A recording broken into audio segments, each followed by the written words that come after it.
بسم اللہ الرحمن الرحیم۔ السلام علیکم اسٹوڈنٹس، آپ سب لوگ خیریت سے ہوں گے۔ آج ہمارا لیکچر نمبر 22 ہے سائیکالوجی پارٹ 1، اور ہم نے اپنا تیسرا چیپٹر سٹارٹ کیا ہوا تھا۔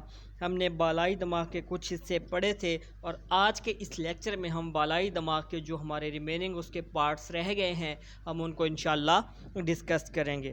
تو آج ہم نے پڑھنا ہے بالائی دماغ کے وظائف، فنکشنز آف فور برین۔ دماغی قشر میں تمام اعصاب کے سرے پائے جاتے ہیں جن کا تعلق دماغ کے ہر ایک حصے کے ساتھ ہوتا ہے۔ ادراک، حواس، ہیجانات، ذہانت اور حافظے سے متعلق تمام افعال یہیں سے سر انجام دیے جاتے ہیں۔ ادراک ہوتا ہے پرسیپشن، یہ آپ نے پورا چیپٹر آگے چل کے پڑھنا ہے۔ تھوڑا سا اس کا انٹروڈکشن دے دیتا ہوں کہ دنیا کو سمجھنے، سوچنے اور چیزوں میں فرق کرنے کا نام کیا ہے؟ ادراک ہے۔ حواس ہماری سینسیشن سے ریلیٹڈ ہے۔ ہیجانات جو ہوتے ہیں یہ ہمارے ایموشنز ہوتے ہیں، ہمارے جذبات ہوتے ہیں۔ ذہانت کا آپ کو پتہ ہے، اور حافظہ کیا ہوتا ہے؟ ہماری میموری ہوتی ہے۔ تو وہ کہتا ہے یہ تمام چیزیں یہیں، ان کے سرے یہیں پر پائے جاتے ہیں۔ ان کا تفصیلی مطالعہ کرنے سے پتہ چلتا ہے کہ دماغ کے مخصوص حصے مخصوص افعال ادا کرتے ہیں، ان کو دماغ کے رقبے کہا جاتا ہے۔ اب یہ کل ہم نے تھوڑا سا ڈسکس کیا تھا کہ مخصوص قسم کے رقبے ہیں جہاں سے ہمارے پاؤں کی حرکت، ہمارے ہونٹوں کی، ہمارے منہ کی، ہمارے جبڑوں کی، ہمارے ہاتھوں کی، یہ سارے رقبے بنے ہوئے ہیں جہاں سے ہماری حرکت کو کنٹرول کیا جاتا ہے۔ تو چلیے ان رقبوں کا ذکر کرتے ہیں، یہ کون کون سے ہیں۔ اس میں حرکی رقبہ، سمعی رقبہ، بصری رقبہ، حسی رقبہ، گفتگو کا رقبہ، سونگھنے اور چکھنے کا رقبہ پایا جاتا ہے۔ تو سب سے پہلے ہم ڈسکس کر لیتے ہیں حرکی رقبہ، موٹر ایریا۔ دماغ کے حرکی رقبے کا تعلق جبہی فض سے ہے۔ یہ رقبہ ارادی حرکات میں جسم کے مختلف حصوں اور عضلات کو کنٹرول کرتا ہے۔ ارادی حرکات کون سی ہوتی ہیں؟ جو ہم اپنی مرضی سے کرتے ہیں۔ پھر ہمارے پاس آ جاتا ہے حسی رقبہ، سینسری ایریا۔ حسی رقبے کا تعلق جداری فض کے ساتھ ہے۔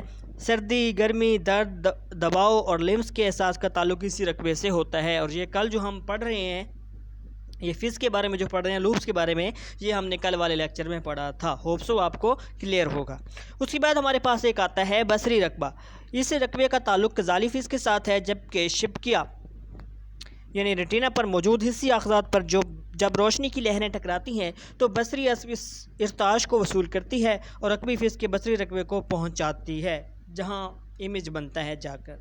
پھر ہے سمعی رقبہ۔ سماعت کا تعلق یعنی سننے کا تعلق صدقی فض سے ہے۔ دونوں کانوں سے وصول شدہ ارتعاش دماغ کے سمعی رقبے میں پہنچتا ہے جہاں سننے کا عمل مکمل ہوتا ہے۔ پھر ایک رقبہ ہے ذائقی اور سونگھنے کا رقبہ۔ صدقی فض سماعت کے ساتھ ساتھ سونگھنے اور چکھنے کے افعال کو بھی کنٹرول کرتی ہے، اور یہ بات ہم نے کل پڑھی تھی۔ فرد کی زبان اور ناک سے اعصاب کے ریشے پیغامات کو لے کر صدقی فض تک پہنچتے ہیں، اور جو فرد مختلف قسم کے ذائقوں اور خوشبوؤں میں تمیز کرنے کے قابل ہوتا ہے۔ اور لاسٹ ہمارے پاس ہے گفتگو کا رقبہ۔ گفتگو کے رقبوں کا تعلق جبھی، صدقی اور کزالی فض کے ساتھ ہے۔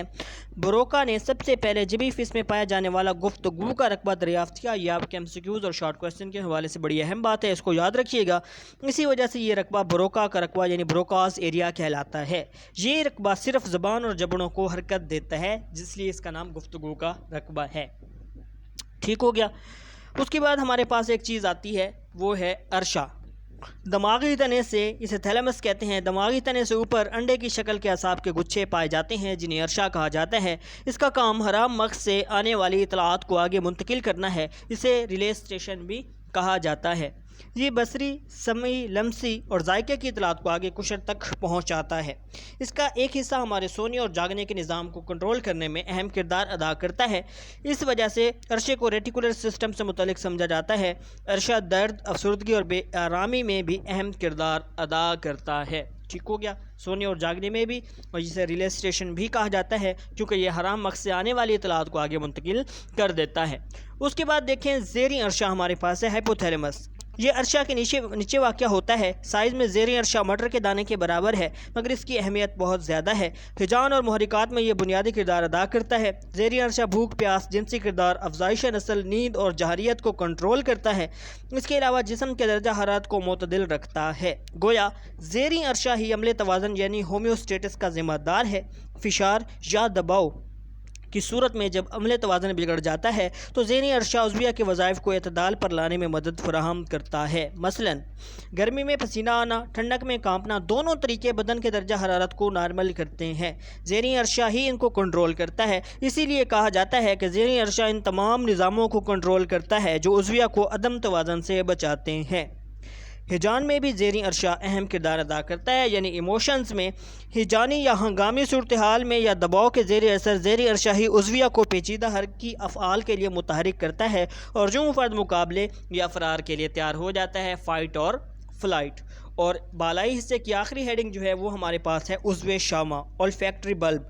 اس کا تعلق سونگھنے کی حص کے ساتھ ہے۔ یہ سائز میں بہت چھوٹا ہوتا ہے، لیکن جانوروں میں اس کا سائز انسانوں کے مقابلے میں ذرا بڑا ہوتا ہے۔ اسی وجہ سے جانوروں میں سونگھنے کی حص انسانوں کی نسبت زیادہ ہوتی ہے۔ جو جانور ہوتے ہیں وہ حالات کو، کسی واقعہ کو سونگ کر ہی بتا دیتے ہیں کہ کچھ ہونے والا ہے یا کچھ ہوا ہے، ٹھیک ہے۔ تو عام طور پر دیکھا جائے تو جو ڈاگ ہوتا ہے اس کی سونگھنے کی زیادہ تصور کی جاتی ہے۔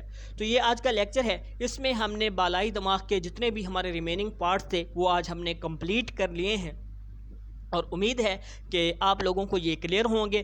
یہ پڑھنے والی، یاد کرنے والی، سمجھنے والی چیز ہے، اس کو اچھے طریقے سے ریڈ آؤٹ کیجئے گا۔ پھر بھی اگر کوئی مسئلہ ہوتا ہے تو ضرور ڈسکس کیجئے گا، انشاءاللہ وہ آپ کا مسئلہ حل کر دیا جائے گا۔ تو انشاءاللہ باقی جو اس کے 2 پارٹس رہ گئے ہیں، وسطی دماغ ہو گیا یا ذہنی، انشاءاللہ اس کو نیکسٹ لیکچر میں ڈسکس کریں گے۔ نیکسٹ لیکچر میں ملاقات ہوگی، تب تک اپنا خیال رکھیے گا۔ اللہ حافظ۔